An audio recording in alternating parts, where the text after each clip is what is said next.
안녕하세요. 크립토팀입니다. 이번 시간에는 크립토 슈퍼사이클이 이제부터 시작이다 라고 하는 분들의 얘기와 거기에 대한 제 생각을 얘기를 드려볼까 합니다. 살펴보시죠. 우리나라에도 코스닥 상장 기업 비트플래닛이 비트코인을 92.6개를 들고 있다.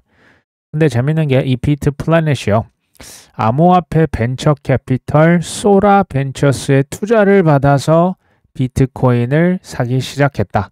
이 소라 벤처스라고 하는 곳은 일본의 메타플래닛, 태국의 DV8, DV8이라고 하는 회사에서 비트코인 사서 꾸준히 쟁여놓으세요를 지원하고 있다고 합니다. 그들의 손길이 한국에도 미친 걸까요?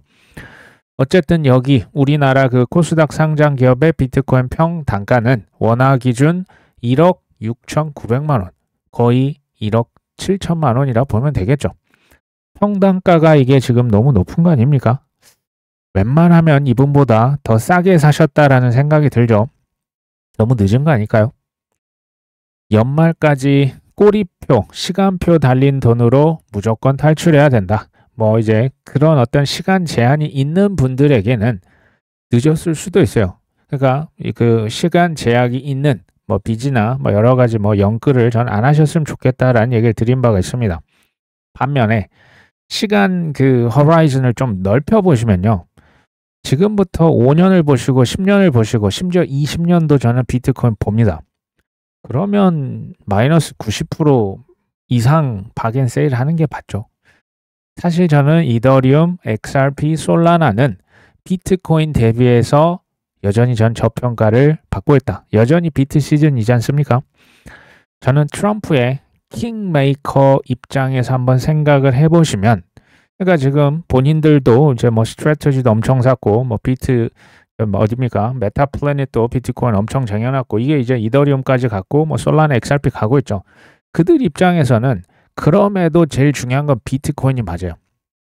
앞으로 10년, 20년을 보면 비트코인 마이너스 99% 세일하고 있다라고 생각을 하지 않을까요? 그렇지 않으면 저는 이런 평단가를 무시한 그것도 이제 빚으로 막 사는 것은 이건 저는 굉장히 어렵다라고 보고 있어요.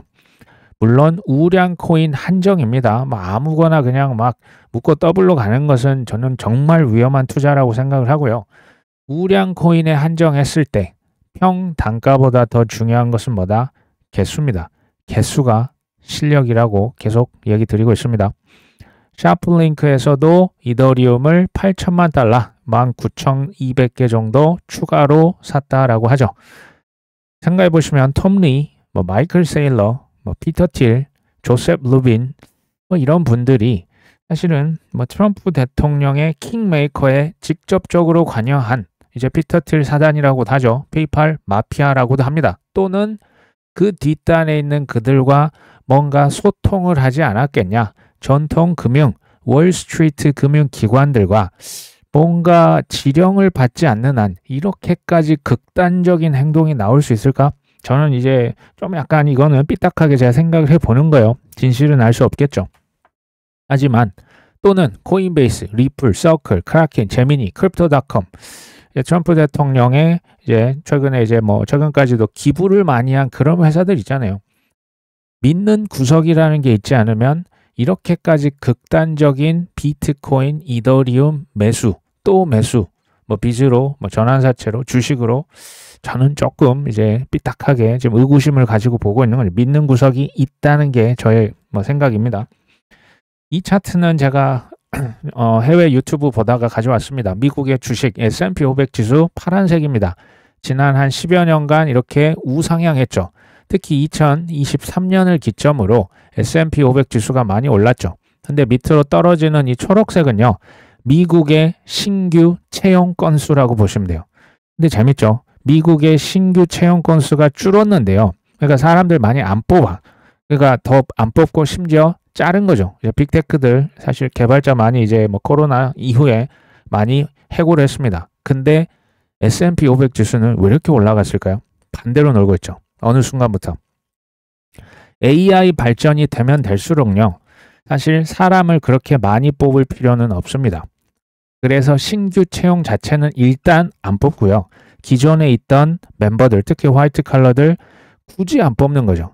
근데 뭐 최근 제가 뒤에 얘기 드리지만 뭐 아마존이다, 우리로 치면 쿠팡이다, 저 미국의 월마트, 메타와 같은 기업들이 사람을 더 많이 뽑지 않겠습니다. 앞으로 60만 명을 뽑지 않을 겁니다. 일자리는 계속 줄일 겁니다라고 언급을 하니까요. 그 기업의 주가가 올라갑니다. 이 신기한 일이에요. 왜냐하면 채용을 적게 한다, 사람을 적게 뽑는다, 인건 비용이 많이 세이브 되는 거예요. 기업의 이익은 어떻게 됩니까? 증가하는 거예요. 그렇기 때문에 이것을 선반영해서 주가가 그냥 묶고 더블로 가버리는 거예요. 이게 이제 우리 투자자, 우리 대한민국에 한번 적용을 해볼게요. 과거에는 소위 대기업에 취직하기 위해서 혹은 뭐 공기업 같은 데 들어가기 위해서 쉽게 말하면 스카이 대학에 가려고 했었죠. 앞으로는 어떻게 되겠냐? 굳이 이거 대학 가야 돼? 왜? 지금요, 이미 대기업들이 그 사람들을 미국에서 이제 안 뽑는데, 그러니까 고용 자체가 특히 신규는 아예 없어요. 점점 없어지는 추세입니다. 국가에서 쿡쿡 찔러가지고 이제 대기업들 이제 뭐 이렇게 뽑을 수는 있지만 기본적으로 사람을 뽑지 않은 구조로 이미 지금 변화되고 있어요. 이미 변화가 됐고요. 굳이 대학에 가야 됩니까? 쉽게 말하면 지금 스카이 대학, 뭐 심지어 서울대, 경영대학의 지원율이 떨어지고 있어요. 의치대학의 인기가 조금씩 흔들린 조짐이 보입니다. 오히려 SK하이닉스에서는 신입이 입사를 해도 성과급만, 연봉 제외입니다. 성과급만 1억을 준다 카더라니까 의치대에 가려고 했던 사람들이 지금 공대에 진학하고 있다. 지금 이런 식의 이미 데이터, 유의미한 데이터가 벌써 나옵니다. 결국 뭐 돈을 쫓아가겠죠. 이제 저는 이제 막 시작이 됐다라고 보여지는 거예요. 아까 얘기 드렸지만 아마존, 월마트, 뭐 메타 연간요 300조, 400조, 500조 원을 투자합니다. 지금 AI, 뭐 데이터 센터 할 것 없이 뭐 휴머노이드까지 정말 어마어마한 양의 투자를 하고 있어요. AI에 어떻게 보면 투자를 하는데 반대로 수십만 명을 뽑지 않는 거예요. 그들에게 가야 될 인건비가 지금 어디로 갑니까? 이제 뭐 캐펙스라고 해가지고 그냥 시설 투자로 가고 있는 거예요. 그렇게 본다면 앞으로 펼쳐질 세상, 아무리 길게 봐도 제가 볼 때 10년 이내로 지식과 우리의 노동력, 우리의 일자리의 가치는 0으로 수렴하는 날이 와요. 지식 같은 게 이제 뭐 전문가라고 할 수 있는 뭐 이제 변호사 혹은 의사 있죠. 그 지식의 가치는 거의 0으로 수렴해요. 그러니까 그렇다고 의사가 없어진다는 얘기 아닙니다. 판사가 없어지는 게 아니고 의사, 변호사분과 AI가 한 팀이 돼서 기존의 10명, 20명, 100명의 일을 그분 혼자 하는 거예요. 많이 필요가 없다는 얘기를 드리는 거예요. 그럼 그때 가서 귀해지는 게 뭐가 될까요? 저는 이게 기존의 금이었잖아요. 미 국채, 담보대출은 부동산이었잖아요. 일자리, 화이트 칼라였잖아요. 이게 앞으로 어디로 간다? 무게중심이 저는 비트코인으로 갈 수밖에 없다라고 보는 거예요. 이더리움, 이제 플랫폼으로서는 이제 이더리움을 이기기는 쉽지 않다고 보여지는 거고 AI 기술들, 이런 것들 두려워할 때가 아니고요. 열심히 본인 분야에서, 직장에서, 일터에서 최고가 되십시오. 그걸로 이제 종잣돈 삼아서 비트코인, 이더리움, AI 기술에 투자를 선점을 많이 해놓으셔야 될 때라고 보는 겁니다. 지금부터 전 내년, 내후년도 될 수 있다고 보는 거예요. 싱가포르, 뭐 난양 공대 여기에서 내년도 블록체인 석사과정 설명회를 뭐 우리나라까지 와서 개최를 한다라고 합니다. 석사과정은 이렇게 합니다. 커리큘럼 설명을 하고 커리어 방향, 그리고 뭐 업계 관계자 네트워킹도 한다. 제가 이거 왜 가져왔냐면요. 제가 지금 만약에 10대라고 한다면 굳이 이제 남들이 다 대학 간다고 나도 대학 따라서 가는 졸업장은 아무 의미가 없어요. 뭐 지금 스카이를 나와도 계급장 다 떼셔야 됩니다. 그런 시대가 저는 이미 됐습니다. 이제는 자격 요건 뭐 예전처럼 수백 명 뽑아서 뭐 업무 배치 알아서 하는 그런 시대는 이제 갔습니다. 이럴 필요는 없어요. 근데 제가 지금 10대면 싱가포르 난양공대 전 이런 데 가보고 싶어요. 저는 블록체인 앞으로 뭐 이제 뭐 블록체인만 그런 건 아니지만 뭐 AI도 있고 바이오도 있고 본인 어떤 흥미로운 것을 배우기 위해서는 대학교 가야죠. 하지만 이제 미국이나 유럽처럼 이게 뭐 필수적이다. 그런 시대는 이제 저는 이제 갔다. 앞으로는요. 어떻게 보면 그 스스로 전공을 선택을 대학 안 가도 선택을 스스로 하셔야 돼요. 포트폴리오 스스로 쌓아놓고 대기업에서 나를 신입으로 뽑는 게 아니고요. 당신 그렇게 쌓여있는 포트폴리오 보니까 당신이 일해보고 싶은데 그런 느낌으로 대기업에서 나를 뽑지 않을 수 없게 만들어야 됩니다. 어떻게 보면 실은 더 어려운 거예요. 근데 이걸 제가 범위를 좀 넓혀볼게요. 우리 자녀 세대, 손주 세대 가만히 생각해 보시면 예전에 쓸데없는 거 하지 말고 야 공부나 해. 저는 그 쓸데없는 거 하게 내버려 둬야 된다고 봐요. 심지어 제 이제 있는 자녀들이 저는 이제 청소가 너무 좋아요. 예전 같은 무슨 소리냐 하면서 이제 혼냈겠죠. 전 요리가 너무 좋아요. 무슨 남자가 무슨 놈의 요리야 했겠죠. 아니면 뭐 꽃을 하고 싶다. 지금 배달 업무에 혹은 이제 택배의 신, 저번에 유퀴즈에도 한번 나오던데 수입이 엄청나요. 저는 이런 것들 제 자녀가 한다고 하면 지원 전폭적으로 할 겁니다. 단 쉽지 않을 거고 네가 책임지는 인생이다. 그 분야의 초고수가 되어야만 앞으로는 훨씬 그쪽에서 유리할 수밖에 없다. 남들 다 하는 거에서는 AI가 그냥 다 분야는 아마 섭렵을 대부분 할 것으로 봅니다.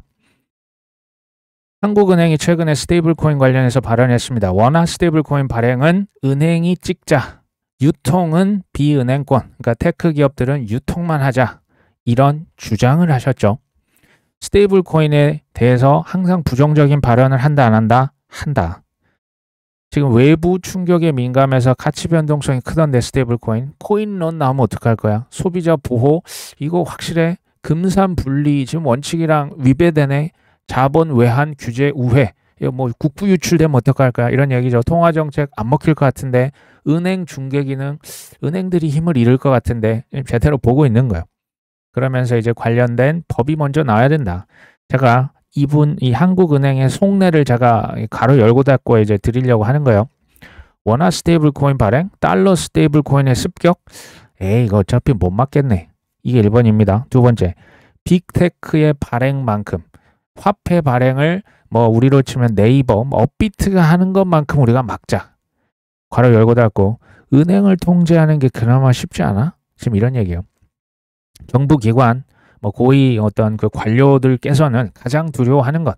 사실은 어떤 기업의 수장이든 가장 두려워하는 것은 통제력의 상실이에요. 국가기관 입장에 생각하시면 그게 권한입니다. 권한이 뭡니까? 권한이 파워죠. 힘입니다. 요거 상실하면 존재 이유가 있겠습니까? 국내 은행들, 한국은행, 기존의 독점, 어떻게 보면 특혜를 누려왔던 기관들은 당연히 스테이블 코인 강한 규제를 외칠 거고요. 빅테크, 코인 거래소, 어떤 핀테크 스타트업들은 친규제를 당연히 외칠 거예요. 권한을 독점적으로 가져가자. 아니다. 이걸 풀자. 분권화된 경제로 가자. 지금 이제 사파 싸움이 지금 벌어지고 있는 거예요. 미국도 마찬가지죠. 근데 우리나라에서 지금 한국은행 지금 이 얘기대로 된다고 해도 우리나라만 금산 분리라고 하는 것은 의미가 없어져요. 다른 나라로 치면 여기 뭡니까? 메타에서, 인스타그램에서, 틱톡에서 스테이블 코인 왔다 갔다 하는데 발행도 하고 이 의미가 있을까요? 저는 이거 당연히 의미 없다고 봅니다. 어차피 이거 못 막으면요. 이거 빠르게 수용하고 빠르게 살 길을 찾아야 된다. 굉장히 전 투자자로서도 냉정해야 된다라고 보고 있습니다. 농촌의 일꾼으로 자리 잡은 드론으로 농약도 이렇게 뿌리는데 평당 이제 비용을 산출을 해봤더니 기존 농약, 사람이 이거 이제 분무기 써가지고 하는 것 4분의 1까지 절감을 시킬 수가 있다. 왜 갑자기 이제 드론 얘기가 나왔냐? 내가 이제 우리 구독자분들이 농부라고 생각해 보시면요. 농약 이제 밭이 있는데 뿌리는 비용이 75%가 절감된다. 이거 안 쓰실까요? 저 같으면 쓸 것 같거든요. AI다, 휴머노이드다. 지금은 이제 처음엔 좀 이제 우리 이제 그 카페나 그 식당 가시면 키오스크 이거 처음에 굉장히 어색하실 거예요. 특히 연세 있으실수록. 근데 또 좀 지나면 그냥 쓰지 않습니까? 저는 그런 거랑 비슷할 거라고 봐요. AI, 휴머노이드, 그 다음에 달러 스테이블 코인, 원화 스테이블 코인. 우리 소비자 입장에서 스테이블 코인은 사실은 별 차이는 없어요. 이 젊은 친구들은 워낙 핸드폰 결제하고 이런 게 익숙하기 때문에. 근데 생각해 보시면 기관들 혹은 이제 그 대국경 간의 어떤 그 타국과 어떤 무역할 때 스테이블 코인 쓰면요. 비용이 70에서 80%가 절감될 수가 있거든요. 실은 90%도 절감돼요. 이거 안 쓸까요? 이건 쓸 수밖에 없어요. 투자자의 기질, 갖춰야 될 어떤 기질 중에 하나는 얼음장 마인드. 물론 우리가 열정은 있죠. 가슴은 뜨거워야 되지만 머리는 차가우셔야 유리하다라고 봐요. 그러면 기존 농민들, 이제 뭐 이 사람들은 그럼 어떻게 하냐? 노동자들 AI 때문에 실직하면 어떻게 하냐? 그거 이제 국가 레벨에서 또 이제 잘 그 보호를 해야겠죠. 정책을 내야겠지만 이렇게 생각하는 거죠. 미국, 중국 AI 개발 대전 지금 뭐 수백조 원이 지금 막 그냥 투자가 된다. 그럼 휴머노이드 주식 저평가된 거 뭐 있어? 달러 스테이블 코인, 원화 스테이블 코인, 위안화 스테이블 코인, 이따가 얘기 드릴 엔화 스테이블 코인. 얘네들 어떤 망에 많이 들어갈까? RWA가 뜬다고? 그러면 거기 플랫폼 중에 제일 잘 나가는 게 뭐야? 뭐가 앞으로 이제 월스트리트를 오히려 대체할 수 있을 만한 주식 뭐 이제 ETF 플랫폼이 될까? 요거 질문을 한번 던져 보셔야겠죠. 금융사고 급중에도 이제 은행 임원들이 성과급 잔치를 벌였다. 1인당 평균 3억을 넘겼다. 지난해 국민은행 성과급이 142억 원이다. 이런 기사 보시면 어떤 생각이 드실까요? 사고는 급증하는데 성과급을 잔치를 하고 있다더라. 그렇죠? 혹시 공기업에서 혁신을 막 주구장창 외치시는 분이 계실까요? 공기업에서 뭐 이제 그 임직원의 연봉이 수십억 원이다. 이거 들어보신 적 아마 없으시겠죠? 공기업 혹은 국영기업 이런 지금 은행에 실은 공통점이 있어요.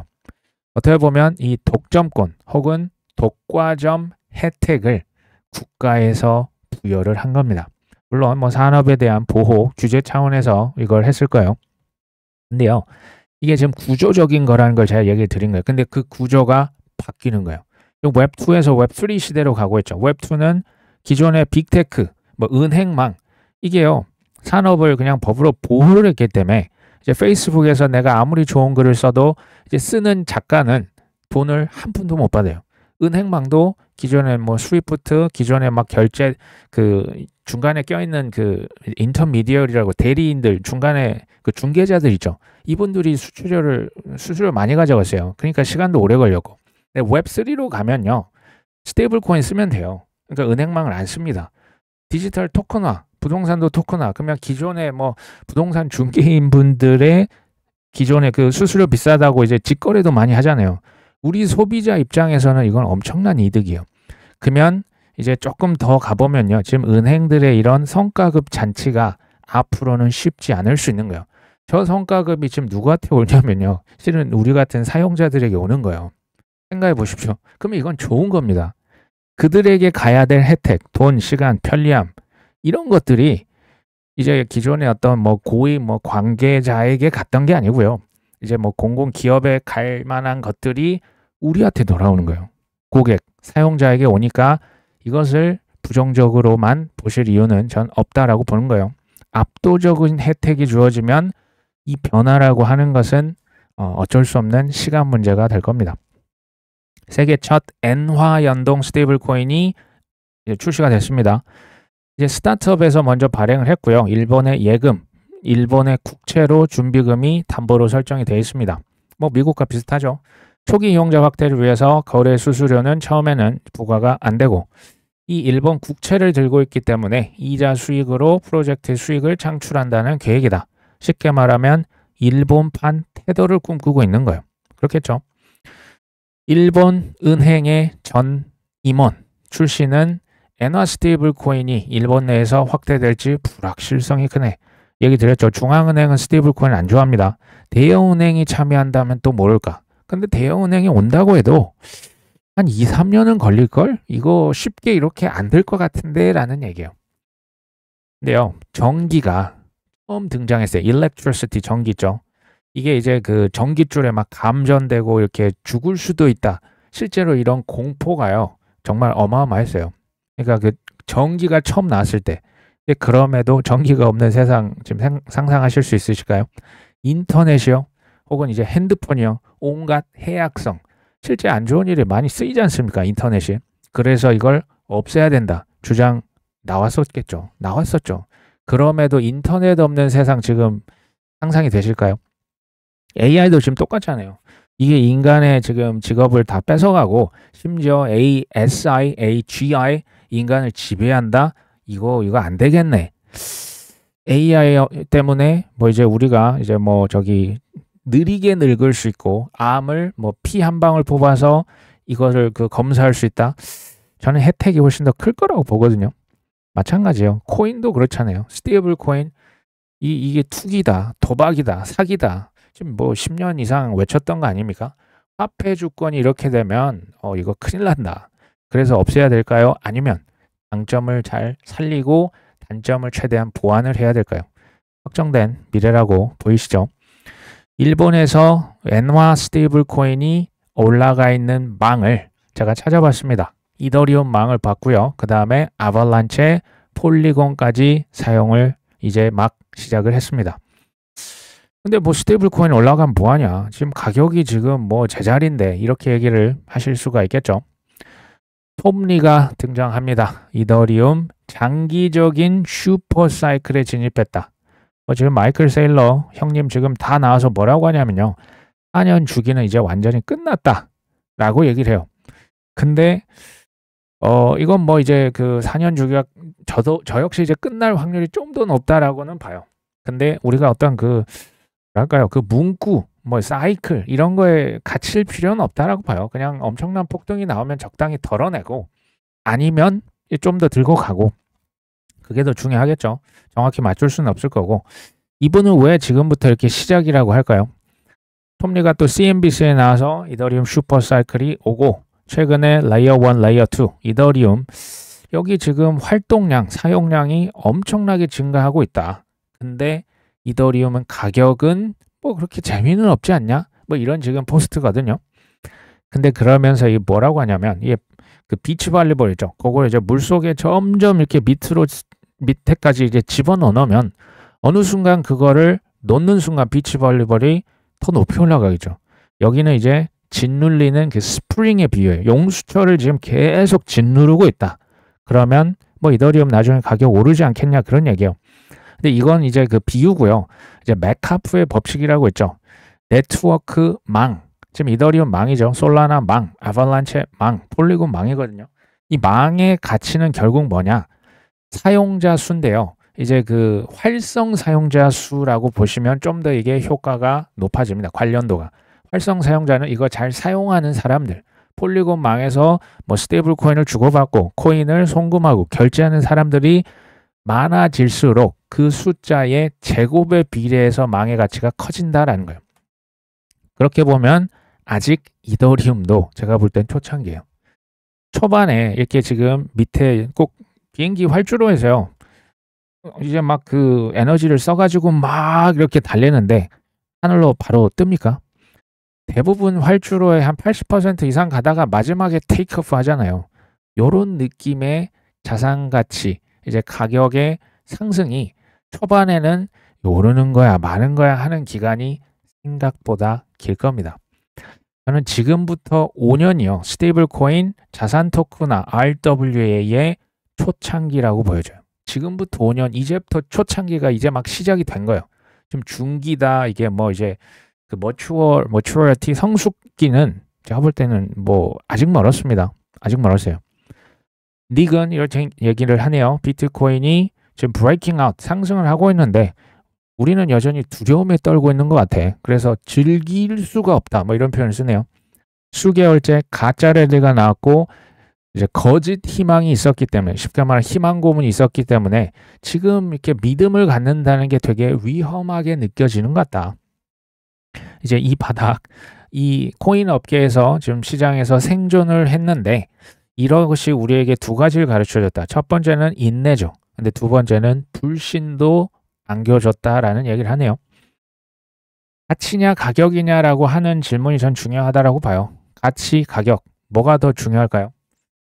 가격은 우리를 속일 수 있어요. 가치는 알아보는 자의 눈에만 보입니다. 폭락이랄지 이런 오랜 조정이 나오면요. 사실 저는 우리의 적나라한 실체가 실은 드러난다라고 봐요. 그러니까 폭락이 나왔을 때 혹은 오랜 조정이 나왔을 때 우리가 처음에 막 이제 그 하이프가 있죠. 막 이제 큰 그 포모가 불어서 땡땡 코인을 샀겠지만 그때 이제 나의 어떤 수준, 나의 지식, 나의 믿음은 솔직히 퀘스천 마크가 있고요. 이렇게 오랫동안 이제 사실 터는 거죠. 개미를 막 털고 오랜 조정 가운데 뒀을 때 내 언어를 보십시오. 내 태도, 내 행동. 그게 실은 좀 더 진실에 가깝지 않을까요? 엔트그룹 있습니다. 알리바바 굉장히 큰 금융 그룹이죠. 홍콩에서 다수의 웹3 상표권을 등록을 했습니다. 이것은 초기 움직임이다. 그냥 결제 수준이 아니다. 새로운 사업 영역 확장을 꾀하고 있다. 사실 중국 정부도요. 이걸 지금 뭐 허용을 하자니 지금 컨트롤이 안 되거든요. 통제가. 그렇다고 이걸 막을 수는 없거든요. 이 중국만 그럴까요? 지금 전 세계 중앙은행 관계자들, 정부 관계자들이 쉽지 않은 거예요. 그래도 이건 제가 볼 때 막을 수는 없다. 근데요, 이건 있어요. 이건 아셔야 됩니다. 당연한 건데, 민간 회사에서 이익이 되지 않는데 상표 등록을 하고 수십억, 수백억, 수천억, 심지어 요즘에는 수십조 원을 투자를 한다? 이건 저는 있을 수 없다라고 봐요. 민간 기업이 뭐 자원봉사를 위해서 투자를 하진 않거든요. 사람을 뽑기 위해서 그 영업을 하진 않거든요. 돈이 되니까 사람을 많이 뽑아서 이제 마케팅도 하겠죠. 그리고 저는 여기서 조금 더 나갑니다. 지금 미국 정부가 발표 안 했죠. 근데 미국 정부에서 제가 볼 때 금 상승했을 때 지금 뒷단에서 뭐가 벌어지는지 저는 되게 궁금한데 저도 알 수는 없어요. 제가 뭐 내부자는 아니기 때문에. 미국 정부에서 저는 이게 뭐 내년이 될지 내후년이 될지 모르겠어요. 비트코인 100만 개 매수할 것이다. 방법을 찾았다. 그리고 이제 압수도 지금 기회를 호시탐탐 노리고 있을 거라 봐요. 근데 이걸 발표를 하면요. 중국이 저는 마지못해서 따라갈 것이다라고 봐요. 근데 이걸요. 그 라울 팔과 그 판테라 캐피털의 그 댄 모 헤드라고 있어요. 이분들이 이런 얘기를 하는 걸 제가 들었어요. 중국도 100만 개 살 것 같은데 물론 현재는 이론에 불과하겠죠. 결국에는 지식으로 잘 다져진 믿음이 어디까지 가져갈 수 있을까? 어디까지 갈 수 있겠니? 비트코인 사셨습니까? 이더리움 사셨습니까? XRP 솔라나 좋은 코인 잘 사셨으면 어디까지 가져갈 수 있을까의 싸움이지 않을까 봅니다. 마운트 곡스 얘기가 나와서 이게 2014년도 해킹이 돼서 이제 파산했던 일본에 있었던 거래소입니다. 그때 비트코인 85만 개가 이제 날아갔었죠. 아직도 돈을 안 주네요. 올해 원래 10월 31일 채무 상환한다라고 했다가 내년 10월 31일로 1년을 더 연기합니다. 이게 이제 돈을 이제 절차가 뭔가 신청 절차가 있겠죠. 근데 이거 다 안 하던데? 다 못했네? 그럼 상환 못 해주겠네? 라면서 1년을 연기를 했어요. 여전히 비트코인 34,689개를 못 돌려주고 있습니다. 이거 제가 이제 그냥 바로 드는 생각은 내년 10월 31일까지 이것도 퍼드 악재로 써먹는 거 아니야? 왜냐하면 10년을 우려 먹었는데 지금도 또 우려 먹는다고? 이 생각이 일단 들었고요. 비트코인 이제 34,689개는 예전 같으면 또 모르겠어요. 뭐 10년 전, 지금은 엄청난 돈이거든요. 엄청난 액수거든요. 이거 지금 담보로 안 돌려주고 이거 가지고 지금 뭐 하고 있는 거 아니야? 이거 담보로 또 돈 빌려가지고 이건 의혹입니다. 그냥 제 생각이고요. 채권의 상환 절차가 안 됐다라고 하면요.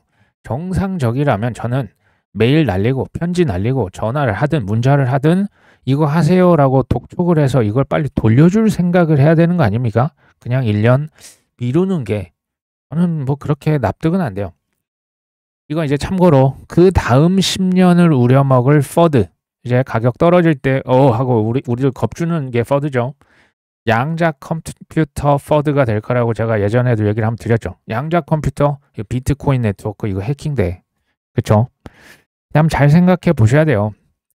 왜 굳이 비트코인망만 건드리냐라는 걸 한번 잘 생각을 해보세요. 그 의도가 전 있지 않겠냐. 블랙락 서버를 털어야 되는 거 아니에요? JP 모건 아니면 뭐 저기 대기업 구글 서버를 그쪽에 더 저는 금액이 아니면 금을 보유하고 있는 은행들 서버를 터는 게 훨씬 더 저는 효과가 높을 거라고 봅니다. 굳이 비트코인만 왜 공격하는지 뭐 저는 잘 이해가 안 되네요. 자, 미국의 재무장관 중국 히토류 수출 재검토하는 동안에 관세 부과 1년 유예하겠다. 이건 뭐 이제 다 아시죠? 트럼프와 시진핑 대통령이 서로 만난다면 저는 어쨌든 시장의 호재일 것이다라고 얘기를 드린 바가 있어요. 그게 단기든 장기든 일단은 호재다. 근데요, 수개월 연기를 하는 게 아니고 지금 1년을 연기시켰습니다. 전 이걸 어떻게 읽었냐? 이거 생각보다 회담 잘 안 됐구나. 이거 지금 입장 의견차가 너무 크구나라고 저는 생각했어요. 그러니까 3개월 해서 지금 답이 안 나올 것 같은 거예요. 그러니까 지금 해를 바꿔서 12개월 뒤로 이거 밀어버린 겁니다. 제 생각이요. 이거 지금 휴전이라고 하는 건 종전이 아니거든요. 전쟁이 지금 끝난 게 아닙니다. 그러면 내년에 시장에 큰 폭등을 한다면요. 큰 폭락은 어쨌든 온다. 근데 이 관세 부과라고 하는 게 여전히 전쟁 중이라는 걸 한번 생각하실 전 필요가 있다라고 보는 거예요. 그러니까 비트코인은 뭐 알아서 하십시오. 이거 뭐 파시는 뭐 장기 물량을 빼놓으셔도 되고, 알트코인과 같은 경우는 지금 최근에 금값 생각해 보십시오. 금값이요. 저는 파이널 스테이지는 결국에 전 세계 개미들의 포머로 이어져야 끝이 온다라고 봅니다. 그게 이제 비트도 그렇고 알트코인도 그렇고, 최근에 금값 전 세계 글로벌 개미들 포머 왔습니까? 안 왔습니까? 왔잖아요. 전 세계적으로 뭐 김치 프리미엄 뭐 20% 붙었지 않습니까? 뭐 2차 포머 왔었잖아요. 요거 생각해 보세요. 요런 느낌 왔을 때 우리는 알트를 분할로 쓱쓱쓱 던지고 이제 그냥 적당히 털고 우리는 좀 쉬어야죠. 투자 쉬는 것도 투자입니다. 전 그렇게 지금 보고 있고요. 최근에 집을 청소하는데요. 제 손가락에 이제 살이 쪄가지고 작아진 뭐 결혼식 때 이제 우리가 이제 그렇게 뭐 비싼 반지는 아니지만 그래도 뭐 금은 금이니까 요거 그냥 시원하게 얹어서 비트코인 바꿨습니다. 저는 금값보다는 비트코인의 상승률이 훨씬 클 거라고 확신을 하기 때문에 이런 행동을 했습니다. 참고로 우리나라에 뭐 이제 전 세계 IQ가 제일 높다라고 알려진 뭐 김영훈 씨가 있어요. 뭐 IQ가 뭐 이제 카더라인데요. 276이라는 게 또 어떤 분들이 이제 못 나온다. 이거 나올 수 없는 수치다라고 하는데요. 어쨌든 뭐 이런 분이 있다라고 합니다. 근데 밑에 보니까 월드 리버티 파이낸셜의 공식 홍보 대사다. 일단 보겠습니다.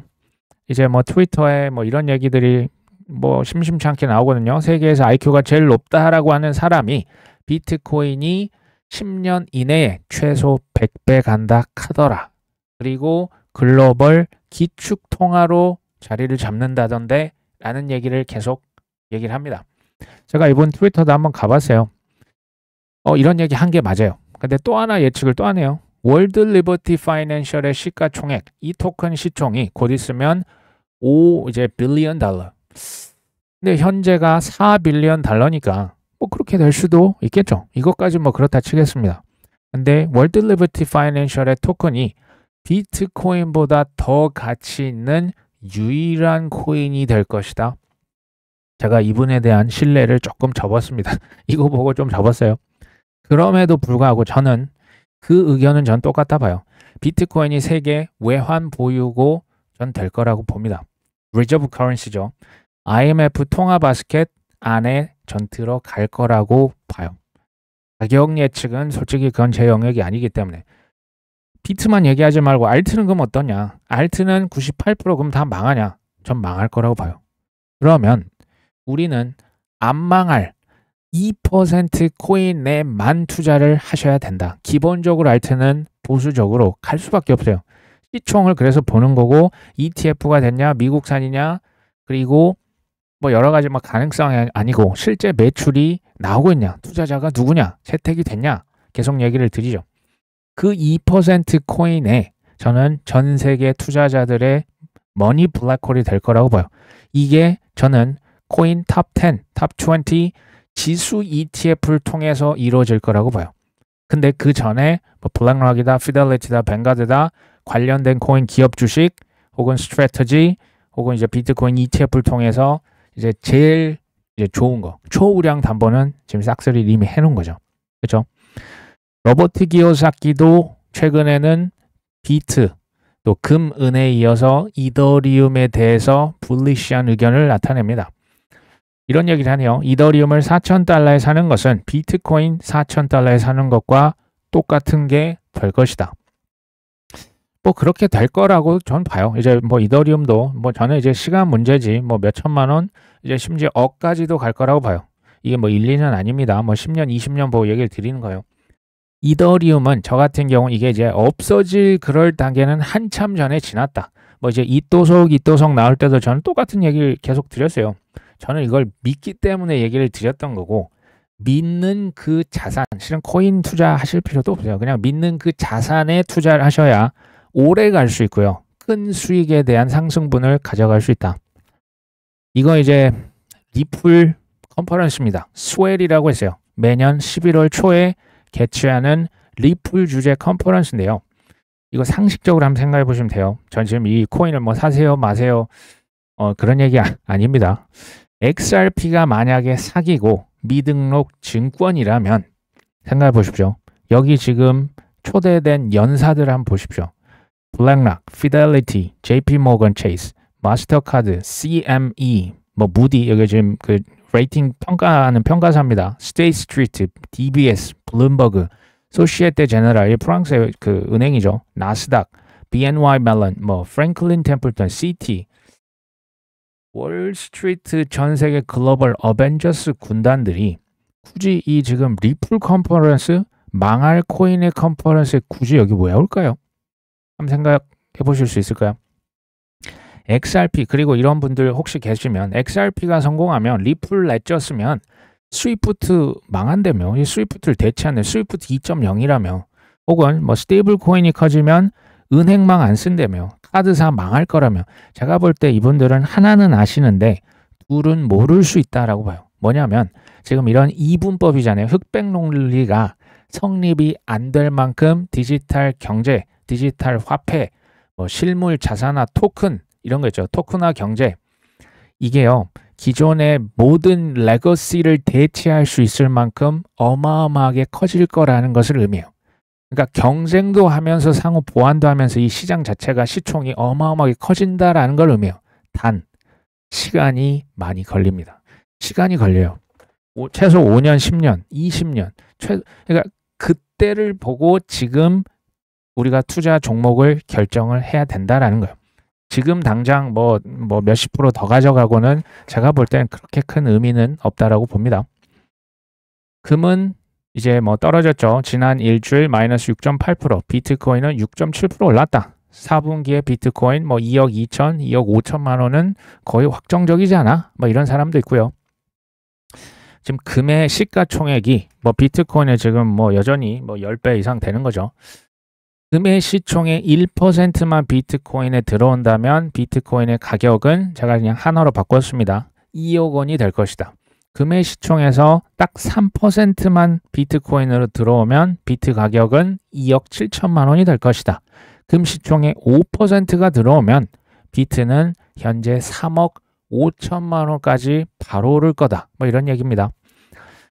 여기서 그 전에 한번 던져보셔야 될 질문이 내년에도 금 가격의 랠리가 계속될 수가 있겠냐? 한번 생각해 보십시오. 현재 우리나라 국장만 오르는 게 아니고요. 일본의 주식시장도 사실 최고점을 경신을 계속하고 있어요. 근데 왜 경신을 할까 생각해 보셔야 되죠. 기대감인데 그럼 무슨 기대감일까요? 금리 인하. 그러니까 전 세계 마찬가지예요. 돈을 금리 인하가 중요한 것은 그래서 돈이 풀릴 거라고 하는 기대감이에요. 돈이 실제로 풀리는 게 중요하거든요.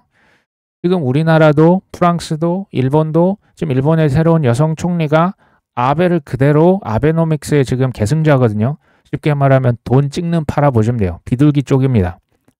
유동성 들어오겠네. 주식 오르겠네. 그렇죠? 그리고 관세를 어쨌든 미국과 중국 1년이나 유예를 시켰어요. 제가 볼 때 이거는 명확성은 맞는데요.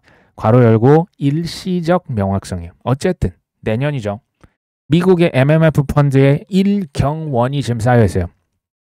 불확실하니까 지금 거기에 대기 자금이거든요. 내년에 유동성, 금리나 관세 유예, 그 다음에 이제 뭐 저기 규제 완화, 클래리티법, 뭐 올해 아마 해를 넘기기 전에 통과가 될 것 같거든요.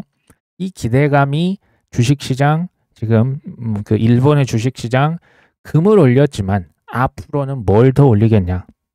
저는 코인이 더 오를 수 있다라고 봐요. 내년 주식 코인 위험 자산에는 긍정적이고 금이다, 국채다, 쉽게 말하면 안전자산, 해지 자산 그렇게 매력적으로 보일까요? 저는 아닐 것 같습니다.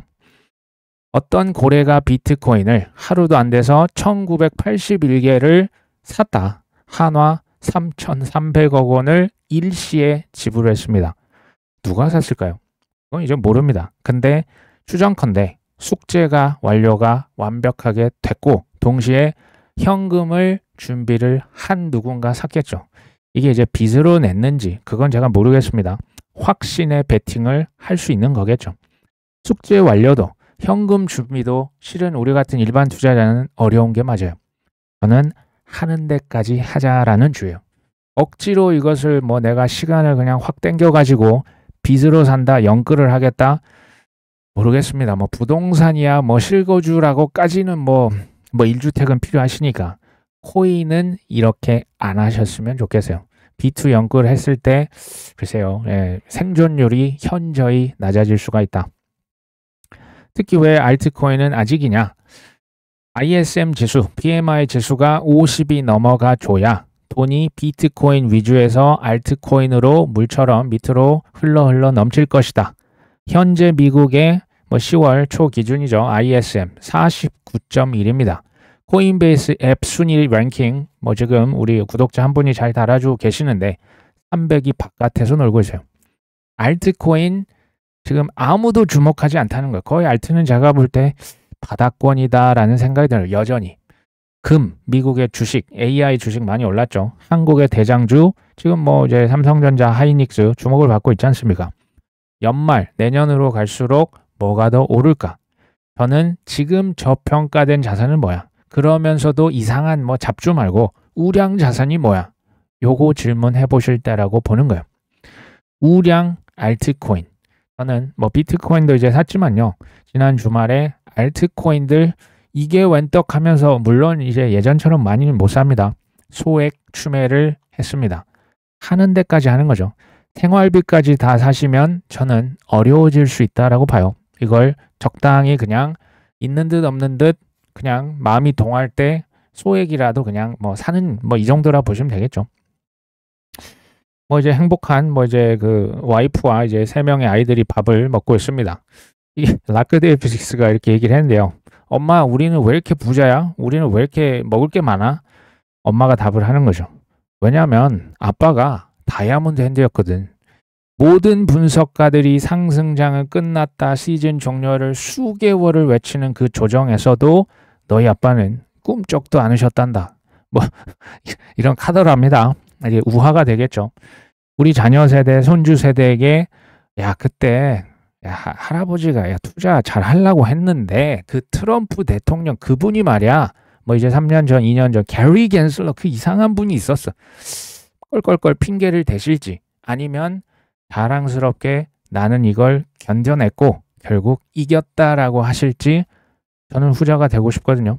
우리 구독자분들도 껄껄껄보다는 자랑스럽게 얘기할 수 있는 좀 부유하신 아버지 또 가장이 되셨으면 합니다. 오늘 방송 여기까지 합니다. 끝까지 시청해 주셔서 감사합니다.